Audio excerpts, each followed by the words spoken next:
बंदे मैं तुझे क्या दूं? मांग तो तू ये रहा है, लेकिन दूं तो कैसे दूं? मतामुहु हराम, जो खाना खाकर आया है वो हराम है। वह मशरबू हराम, जो पीकर आया है वो भी हराम का है। वह मलबसहु हराम, जो कपड़ा पहन के आया है वो भी हराम की कमाई का है। वग़ुज़िया बिल हराम, तेरे जिस्म में जो खून दौड़ रहा है वो हराम कमाई खा खा कर उसी का बना हुआ खून तेरे जिस्म में दौड़ रहा है। फ़अन्ना युस्तजाबु लिज़ालिक, ओ मेरे बंदे मैं तेरी दुआ सुनूं तो कहां से सुनूं? तू पूरा का पूरा नापाक है, खाना तेरा नापाक, कपड़ा नापाक, पानी नापाक, बदन में जो खून दौड़ रहा है वो नजिस और नापाक। आए मेरे बंदे मैं तेरी दुआ सुनूं तो कहां से सुनूं? अल्लाह सुनता नहीं है, ऐसे सुन लेगा अल्लाह? 13 साल की मेहनत के बाद का अल्लाह ये 313 बर्बाद हो गए, तो कभी इस रुए जमीन पर तेरी इबादत नहीं होगी। अल्लाह अल्लाह कोई नहीं कहेगा। ईमान का जज्बा देखिए, क्या था ईमान। 1000 से लड़ रहे। इमाम अहमद इब्न हंबल के पास एक औरत आती है,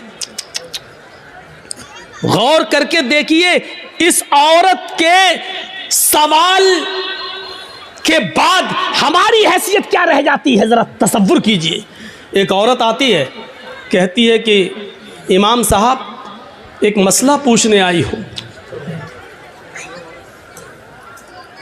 कहा क्या मसला पूछती हूँ?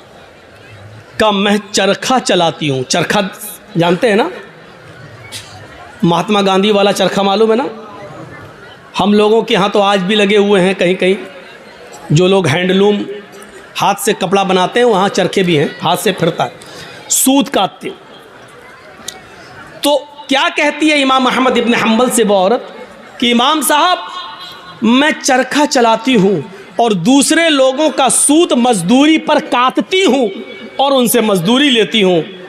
कभी कभी मैं रात में भी चरखा चलाती हूँ। जब मेरे पास तेल होता है, इस औरत के सवाल के बाद हमारी हैसियत क्या रह जाती है? सुने हमारी माँ बहनें, औरतें ऐसी भी गुजरी हैं। सिर्फ लाइट मारने वाली औरतें हर वक्त नहीं होती हैं। सुने इमाम साहब, मैं कभी कभी रात में भी चरखा चलाती हूँ। जब मेरे पास चिराग जलाने के लिए तेल होता है तो मैं चिराग जलाकर उसकी रोशनी में चरखा चलाती हूँ, सूत काटती हूँ। इमाम अहमद इब्न हंबल फरमाते हैं अल्लाह तुम्हारी रोज़ी में बरकत दे, रिस्क में बरकत दे। कहा इमाम साहब कभी कभी चिराग में तेल नहीं होता हमारे पास, लेकिन हमारे पड़ोस में खुला हुआ आंगन है, हमारे पड़ोसी का खुला हुआ आंगन है। कभी कभी उस आंगन में रोज चिराग जलता है, वो मेरे पड़ोसी का चिराग है, लेकिन वो अपने घर में अपने आंगन में चलाता है और उस आंगन में उस चिराग की रोशनी कभी कभी मेरे घर पे आती है। अगर मैं उस रोशनी में चिराग जला सूत फिरा लूं, उस पड़ोसी की रोशनी में अगर मैं सूत फिराऊं, चरखा चलाऊं, तो पड़ोस की रोशनी से जो सूत में फिराऊं और उसकी कीमत में मैं अपने मालिक से लूं, तो यह कीमत मेरे लिए हलाल होगी या हराम होगी? क्या मैं उस रोशनी में जो चरखा चलाकर जो पैसा कमाऊं वो मेरे लिए जायज होगा या नाजायज होगा? तसव्वुर करो, इमाम अहमद इब्न हंबल गश खा के चक्कर खा के गिर जाते हैं कि इस दुनिया में, इस दौर में ऐसी औरतें भी मौजूद हैं जो तकवे का ऐसा मायार अपने अंदर पैदा की हुई हैं, ऐसा मायार अपने अंदर पैदा की हुई हैं। इस तकवे की रोशनी में जरा तसव्वुर करो, हम कहाँ हैं, हमारी रोजी क्या है, हमारा माल क्या है, हमारी इनकम क्या है, हमारी इनकम आ कहाँ से रही है? इस औरत के सवाल के बाद हम तसव्वुर करें कि हम कहाँ खड़े हैं। फिर कहते हैं कि ये हमें परेशान कर रहा, वो हमें परेशान कर रहा, फला का अज़ाब। कुछ नहीं, हमारे आमाल हमें परेशान कर रहे हैं, हमारे करतूत हमें परेशान कर रहे हैं, हमारी बदअमली हमें परेशान कर रही है। अहमद इब्न हंबल रहमतुल्लाह अलैह ने कोई जवाब नहीं दिया, सिर्फ इतना कहा, ऐ अल्लाह की बंदी, अगर तुम्हें लगता है तुम उससे मांगने तो नहीं गई हो, तुमने चोरी तो नहीं की है, अगर उसके आंगन में रोशनी जल रही है और वो तुम्हारे आंगन में आ रही है, तो मेरे हिसाब से इमाम अहमद इब्न हम्बल ने कहा उस रोशनी में, चिराग की उस रोशनी में अगर तुम सूत काट लेती हो तो मेरे हिसाब से कोई गलत तो नहीं है, लेकिन फिर भी अगर तुम परहेज़ करो और बचो तो ये तुम्हारे लिए ज़्यादा बेहतर है। ये अहमद इब्न हम्बल का जवाब था, जबकि चोरी नहीं थी। वो जला रहा है, दरवाज़ा नहीं है, आंगन से आंगन मिला हुआ है और उसके आंगन से उस चिराग की रोशनी यहाँ आ रही है, तो इसमें भाई आप ये लाइट जल रही है, अब इधर रोशनी जा रही है, तो उस आदमी का क्या कसूर है? मेरे भाइयों, 1000 का लश्कर फिर मगलूब होता है और 313 सहाबा को फतह होती है। ये 313 सहाबा जो लड़े, ये कौन सी चीज थी? ये वही ताकत थी, वही स्पिरिट थी। कौन सी? ईमान। अगर ईमान ना होता तो लड़ते? कुछ ना कुछ देर के लिए भी मानना पड़ेगा कि इस लड़की ने जो जज्बात में आके नारा लगाया था कर्नाटक में, इसके अंदर भी कुछ ईमानी हरारत थी, तभी तो ये अल्लाह अकबर का लफ्ज निकला है। इसका इनकार नहीं किया जा सकता। और बाद में पता चला कि उस बच्ची का बाप आलिम है, वो एक मौलाना की बच्ची है, तो जाहिर बात है कि तरबियत तो अच्छी रही होगी। वरना आजकल सियासी लीडरों की लड़कियां कहाँ नारा लगाएंगे अल्लाह अकबर? वो तो वक्त के धारे में बहते हैं, वो तो हिंदू लोगों का वोट लेने के लिए मंदिर में टीका भी लगवा लेंगे। वो तो मूर्ति के सामने भी खड़े हो जाएंगे क्योंकि हमें इनका वोट चाहिए। तो तरबियत का भी फर्क होता है। हम अपनी औलाद को कौन सी तरबियत दे रहे हैं, कैसी तरबियत होनी चाहिए, इस पर हमें गौर करना चाहिए। जंगे खंदक के बारे में कभी सोचा आपने? जंगे खंदक में कितने मुसलमान थे? आपसे अगर सवाल करें तो शायद बहुत कम लोगों को मालूम हो। सिर्फ 3000 सहाबा, 3000, और इन 3000 सहाबा का मुकाबला कितने काफिरों से था, कितने यहूदियों से था? 10,000 का लश्कर। कोई तकाबुल है? कोई मुकाबला है? एक तरफ 3000, एक तरफ 10,000। वो हथियारों से लैस, ये बेचारे फुल हथियार नहीं। इन 3000 सहाबा को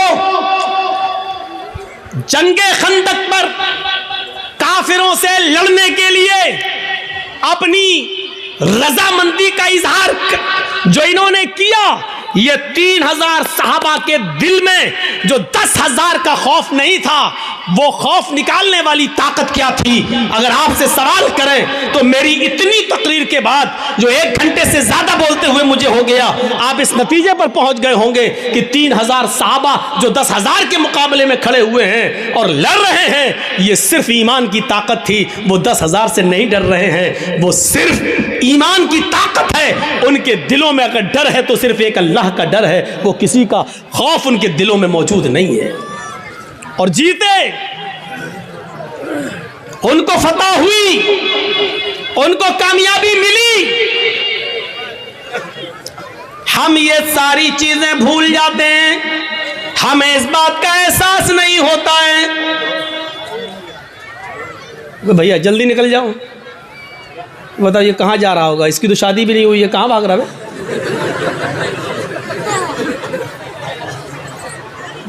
वो देखो, वो चाचा उठ के जा रहे हैं।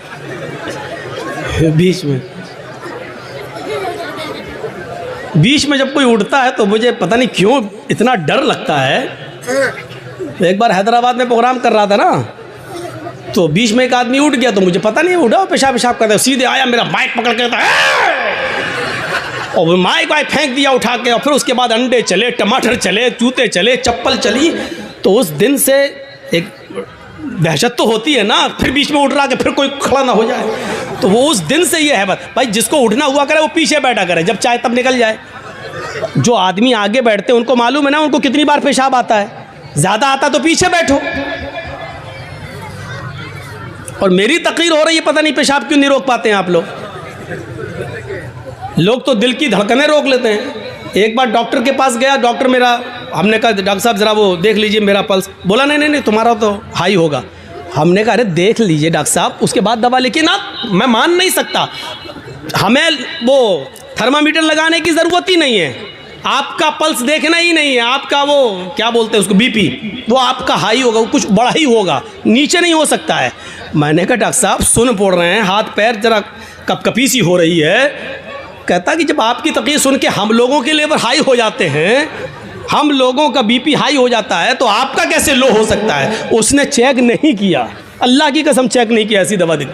बोला आपका नहीं करेंगे, हमें कसम है हम भी नहीं करेंगे आपका, और नहीं किया। तो पता नहीं, वो देखो बेचारे, देखो अब क्या करेंगे घर जाकर। अच्छा जितना बोलते हैं उतना और लोग उठते हैं। थोड़ी देर बैठ जाओ भाई, थोड़ी देर बैठ जाओ। अब उनको क्या बोले हम, याद दिला देते हैं ना। वो चचा जा रहे हैं बेचारे, अब तो चची के लायक भी नहीं है, फिर भी जा रहे हैं। क्या करेंगे जाके।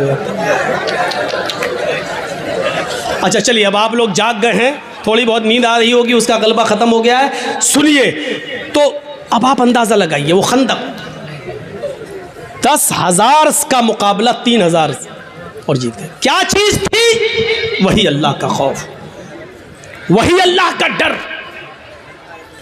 जैसे एक पुलिस वाले में ये ताकत होती है कि वो अकेला नहीं, सरकार की ताकत है उसके पास, ऐसी जो पक्का सच्चा मोमिन है वो डरता नहीं है। अल्लाह की ताकत है उसके पास, ईमान है उसके पास, ईमान की ताकत है उसके पास, उसको खौफ नहीं होता है, वो लड़ता है, आमादा हो जाता है।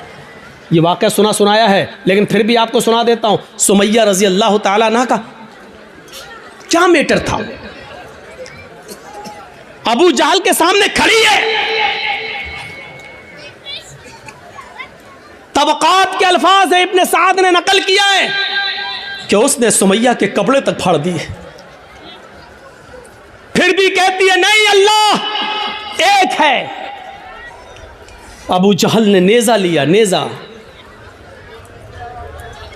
तबक़ात के अल्फाज, वो नेज़ा उसकी शर्मगाह में दाखिल कर दिया। सुनना बहुत आसान है, लेकिन एक हल्की सी खरोंच हम बर्दाश्त नहीं कर सकते हैं। उसकी तो शर्मगाह में नेज़ा, इधर से डाला, उस तरफ निकाल दिया, और हाथ पीछे से बंधे हो, वो नेज़ा पकड़ के निकाल भी नहीं सकती हो। और ऐसी कंडीशन में भी देखिए ईमान की ताकत क्या। वो ये नहीं कह रही अल्लाह मेरी हिफाजत फरमा, अल्लाह मुझे बचा ले इस दुश्मन से, ये नहीं कह रही है। उसकी जबान से जो जुमले निकलते हैं वो जुमले ये, या रब्बी सब्बित क़दमी अला दीनिक, ऐ अल्लाह इसकी दी हुई सजाओं पर मेरे कदमों को साबित रखना, मेरे ईमान पर, कहीं इसकी सजाएं मुझसे मेरा ईमान न छीन ले। जान जा रही जाए, रूह निकलती निकल जाए, लेकिन ईमान, मेरी आखिरी हालत में ईमान ना निकल जाए। कहीं ऐसा ना हो कि इसकी दी हुई तकलीफें मैं झुक जाऊं और इसकी बात मान लूं और ईमान से हाथ धो बैठूं। ऐसा ना हो कहीं। सब्बित क़दमी अला दीनिक, ऐ अल्लाह अपने दीन पर, अपने इस ईमान पर मेरे दिल को साबित कदम रखना, मेरे कदम को साबित रखना, मैं बहकने न पाऊं, ईमान मुझसे न छीन लिया जाए। ये दुआ उसके मुंह से निकलती है। हम लोग तो जलसा ख़त्म होने के बाद कहते हैं अल्लाह जब तक ज़िंदा रखना ईमान पर, इस्लाम पर रखना, और जब ख़ात्मा हो तो ईमान पर हमारा ख़ात्मा फरमाना। हो गई तकरीर, ख़त्म, जाओ। अब 1 साल के बाद जब जर्जी साहब आएंगे तब तक आप इस्लाम पे अमल करेंगे। कोई मर गया तो वो ईमान पर उसका खात्मा हुआ है। हमने सब कुछ दुआओं को ही समझ लिया है। सहाबा किराम सब कुछ करने के बाद दुआ करते थे।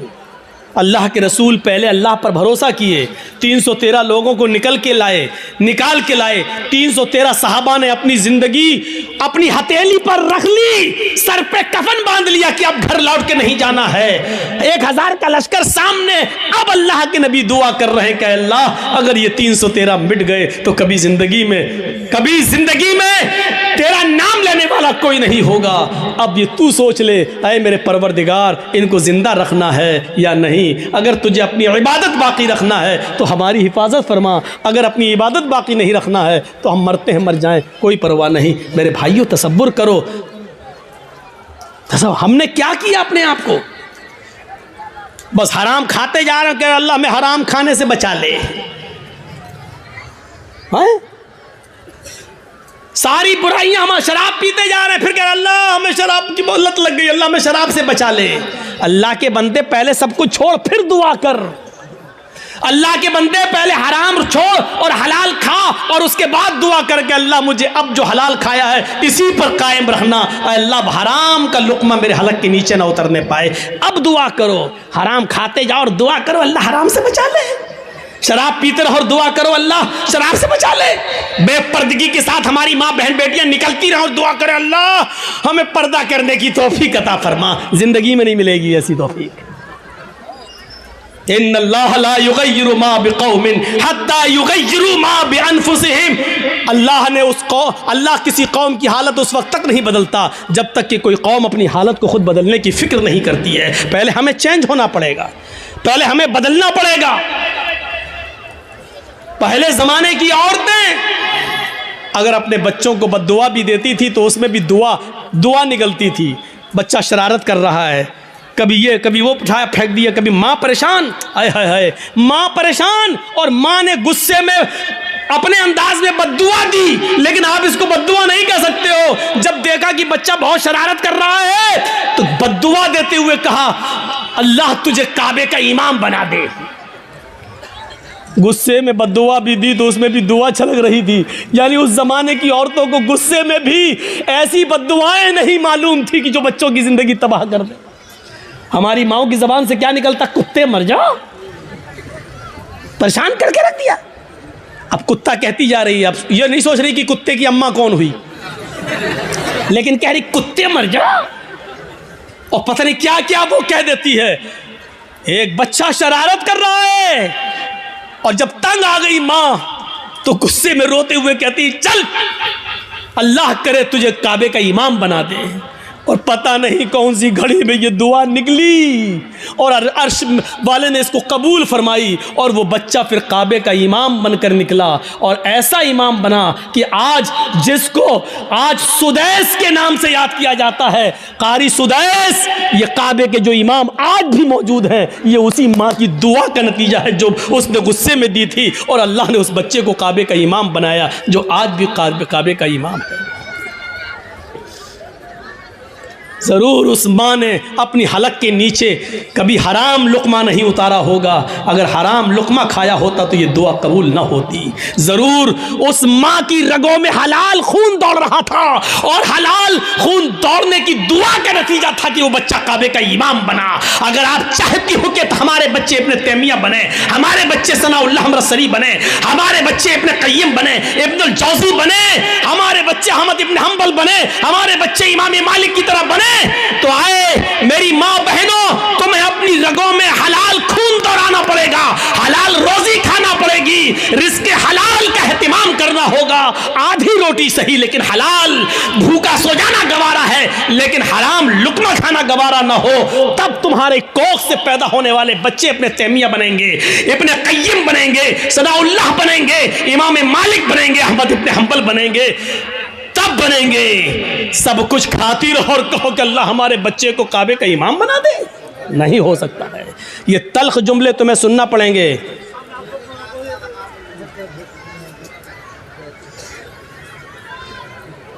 सुनना पड़ेंगे तल्ख जुमले। तसव्वुर करो क्या था वो जज्बा। सुमैया शर्मगाह में नेज़ा दाखिल, हाथ पीछे से बंधे और फिर भी इस हालत में क्या दुआ कर रहे हैं। आप ये नहीं कहोगे आपका बेटा हॉस्पिटल में भर्ती है, वेंटिलेटर पर रखा हुआ है, या कोई बाप वेंटिलेटर पर रखा है, आप हमारे पास आएंगे, जर्जी साहब महलदार पाड़ा में आए, जुमे का खुतबा देना है, आप पर्ची लेके आएंगे, मौलाना साहब जुमे के खुतबे में के बाद हमारे अब्बू के लिए दुआ कर दीजिए, अल्लाह उनको शिफाए कामिला अता फरमाए। ऐसे मौके पर भी आपको इस दुआ की फिक्र होगी कि हमारे अब्बू के लिए दुआ कर दो कि अल्लाह उनको शिफा दे, लेकिन इस मौके पर दुआ ये नहीं होगी कि अल्लाह रब्बुल आलमीन से ये दुआ कीजिए कि मेरे बाप का खातिमा ईमान पर हो, वो इस दुनिया से जाए तो गुनाहों से पाक साफ जाए, अल्लाह मेरे बाप को गुनाहों से तौबा करने की तौफीक अता फरमा। ये दुआ आप नहीं करवाएंगे मस्जिद के इमाम से और जर्जी साहब से, आप दुआ ये करवाएंगे कि कहो अल्लाह ताला उनको शिफाए कामिला और आजिला अता फरमाए। मैं ये नहीं कह रहा हूं कि ये दुआ करना गलत है, जायज़ है, लेकिन सुनो, हजरत सुमैया ने उस मौके पर यह नहीं कहा अल्लाह मेरी हिफाजत फरमा, अल्लाह इसने नेज़ा मारा है तू मुझे शिफा दे, अल्लाह मेरी शर्मगाह में जो जख्म हो गया है उसको ठीक कर दे। उसने ये दुआ नहीं की, उसने दुआ ये की या रब्बी सब्बित कदमैया अला दीनिक, अल्लाह अपने दीन पर, अल्लाह ईमान पर मेरे कदम को साबित रख दे, अल्लाह ऐसा ना हो कि इसकी तकलीफें मुझसे मेरा ईमान छीन ले। ये क्या चीज थी? ये ईमान था, ये ईमान था। ये कौन सा जज्बा था? आइए जरा मुझे इस जज्बे की तरफ लेकर चलिए और बताइए ये कौन सा जज्बा था कि हजरत इब्राहीम अलैहिस्सलातु वस्सलाम को हुक्म होता है कि अपनी बीवी हाजरा को और छोटे बच्चे इस्माइल को बियाबान जंगल में छोड़कर चले आओ। इब्राहीम अलैहिस्सलाम अपनी बीवी हाजरा को और उस बच्चे को लेकर जा रहे हैं। उस वक्त तक बीवी को पता नहीं कि ये मुझे लेके कहां जा रहे हैं। मेरा शौहर है, जहां जा रहा है मैं भी जाऊंगी। मेरा शौहर है, मुझे उनके साथ चलना है। मेरे पति है, मुझे उनके साथ जाना है। चंद दिनों के सफर के बाद एक बियाबान जंगल आ जाता है। उस बियाबान जंगल के अंदर अपनी बीवी को छोड़ देते हैं, अपने बच्चे को छोड़ देते हैं। हाजरा को उसी जंगल में छोड़ दिया। इस्माइल जो अभी अपनी मां का दूध पीते हैं उसी जंगल के अंदर छोड़ दिया। थोड़ी देर बैठते हैं, सस्ताते हैं और फिर वहां से जाने लगते हैं। इस मंजर पर जरा गौर कीजिए मेरे साथियों, यह मंजर हमें कुछ और बताता है। उस बियाबान जंगल में छोड़ दिया। आज जिस जंगल को हम मीना के नाम से जानते हैं, मीना की वादी के नाम से जानते हैं, उस जंगल में छोड़ दिया है। आपको पहले उसकी एक कंडीशन बता दें, आप यहां से कलियाचक तक जाएंगे, जगह जगह पर आपको बिजली के पोल मिलेंगे, जगह जगह पर आपको बिजली के खंबे मिलेंगे, आप रोशनी पाएंगे और सीधे कलियाचक पहुंच जाएंगे। लेकिन उस जमाने में बिजली के खंबे नहीं लगे हैं, दिन में भी साए साए बीत रही है। इब्राहीम अलैहिस्सलाम ने, हाजरा ने उस जंगल में दाएं बाएं देखा, बड़े बड़े दरख्त तो लगे हैं लेकिन दरख्तों पर एक चिड़िया भी नजर नहीं आ रही है। चिड़िया कैसे नजर आएगी? क्योंकि दूर दूर तक पानी का पता नहीं है, पानी का नामो निशान नहीं है। चिड़िया भी ऐसे दरख्तों पर अपने नेस्ट, अपने घोंसले बनाती हैं जहां आसपास पानी हो, वो पानी पी सके और अपने बच्चों के लिए अपनी चोंच में पानी खींच कर लाकर अपने बच्चों को पिला सके। जब जंगल में दूर दूर तक पानी नहीं तो जंगल में एक भी चिड़िया, एक भी परिंदा भी नहीं दिखाई दे रहा है। सोचो, ऐसे बियाबान जंगल में हुक्म होता है कि यहीं अपनी बीवी को छोड़ दो। हजरत इब्राहिम थोड़ी देर बैठते हैं, फिर वहां से चलने लगते हैं। हाजरा ने देखा कि इब्राहिम जा रहे हैं, यहां तो कोई दुकान भी नहीं कि कोई सौदा लेने जा रहे हो।